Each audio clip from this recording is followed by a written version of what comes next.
Hi friends, ఈ వీడియోలో మనం విద్య ప్రక్రియలు చూస్తాం. విద్యను బోధన ప్రక్రియగా భావించినట్లయితే దీనిలో ఉపాధ్యాయుడు, విద్యార్థి, బోధన విషయం ఉంటాయి. వీటిని ఆధారంగా విద్యను 3 ధృవాలుగా వర్గీకరించారు. ఏకధ్రువ ప్రక్రియ ఇంగ్లీష్లో చూసినట్లయితే యూనిపోలర్, బైపోలర్, ట్రైపోలర్ అని ఉంటుంది. దీన్ని 3 పార్ట్స్గా డివైడ్ చేసిళ్ళు. మరి ఈ యూనిపోలర్ అంటే ఏంటి, బైపోలర్ అంటే ఏంటి, ట్రైపోలర్ అంటే ఏంటి చూద్దాం. యూనిపోలర్ అంటే ఏంటి, దీనిలో ఉపాధ్యాయుడే ప్రధాన పాత్ర. విద్యార్థితో సంబంధం లేకుండా మొత్తం విద్యపై ఉపాధ్యాయుడే ఆధిపత్యం చెలాయిస్తాడు. ఇది చాలా పురాతన పద్ధతి. వెనకటి కాలంలో దీన్ని యూజ్ చేసి ఓన్లీ టీచర్ చెప్తా ఉంటాడు, గురువు, స్టూడెంట్ అట్లా కూర్చొని వినడమే. సో స్టూడెంట్ పార్ట్ ఎక్కువ ఏమి ఉండదు, మొత్తం టీచర్దే ఉంటుంది. దాన్ని యూనిపోలర్ అంటారు. సో నెక్స్ట్ బైపోలర్ అంటే ద్విధ్రువ ప్రక్రియ. దీనిలో ఏంటంటే టీచర్ అండ్ స్టూడెంట్ ఉంటారు. దీనిని జాన్ ఆడమ్స్ అనే అతను ప్రతిపాదిస్తాడు. ఎవరు ఈ person important, John Adams.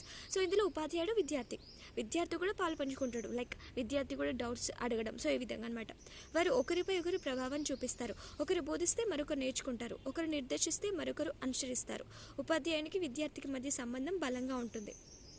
So ద్విపోలర్ అంటే 2 పర్సన్స్ ఇన్వాల్వ్ అవ్వడం, టీచర్ అండ్ స్టూడెంట్. ఇప్పుడు స్టూడెంట్కి అర్థమైందా కాలేదా, తనకి ఎక్కడ డౌట్స్ ఉన్నాయి క్లారిఫై చేయడం, వాళ్ళిద్దరి మధ్యలో సంబంధం, వారిద్దరు మాట్లాడుకుంటూ క్లాస్ ముందుకెళ్ళడం అనమాట.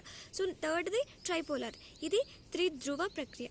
ఇదేంటంటే ద్విధ్రువంతో సంతృప్తి చెందక, అంటే ఈ ఈ బైపోలర్ ఉంది కదా, స్టూడెంట్ అండ్ టీచర్ సంభాషణ, దీనికంటే ఇంకా ఎక్కువ కావాలని. సో జాన్ డ్యూ ప్రతిపాదించారు. దీన్నైతే జాన్ ఆడమ్స్ ప్రతిపాదించాడు కదా, దీన్ని జాన్ డ్యూ ప్రతిపాదిస్తాడనమాట.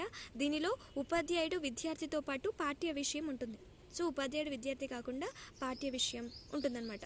అంటే ఇది ఆధునిక పద్ధతి, ఇప్పుడు ప్రస్తుతం యూజ్ చేస్తున్న పద్ధతి అనమాట. ఆధునిక పాఠ్య విషయం అంటే ఏంటి, ఇప్పుడు ప్రస్తుతం అవి బోధన అభ్యసన ప్రక్రియలు లైక్ టీఎల్ఎం, టీచర్ అవన్నీ అంటే ఎల్ఎంస్ అవన్నీ ఉంటాయి అనుకో, అవన్నీ వస్తాయి అనుకోండి. బోధన అభ్యసన ప్రక్రియలో ఉపాధ్యాయుడికి ఎంతటి ప్రాధాన్యత ఉందో విద్యార్థికి, సమాజానికి, సాంఘిక పరిస్థితులకు అంతే ప్రాధాన్యత కలదని డ్యూ చెప్పారు. సో ఈ టీచర్ అండ్ స్టూడెంట్తో పాటు ఇంకా ఏంటి సాంఘిక పరిస్థితులు కూడా అంతే ప్రాధాన్యత ఉంటాయి, వాటి నుంచి కూడా పిల్లలు నేర్చుకుంటారు, అది కూడా ఇంపార్టెంట్ అని చెప్తారు. ఎవరు, జాన్ డ్యూ చెప్తారనమాట.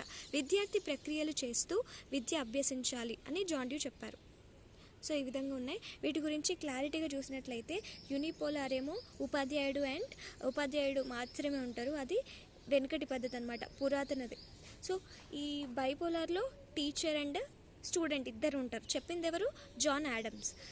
ఈ ట్రైపోలార్ దాంట్లోనేమో ఉపాధ్యాయుడు, జాన్ డ్యూ, ఆధునిక పద్ధతి. జాన్ డ్యూ చెప్తాడు ఆధునిక పద్ధతి, ఉపాధ్యాయుడితో పాటు విద్యార్థి, పాఠ్య విషయం అంటే ఏంటి, సొసైటీ మొత్తం దానికి సంబంధించి. సో ఇది unipolar, bipolar, tripolar. Thank you.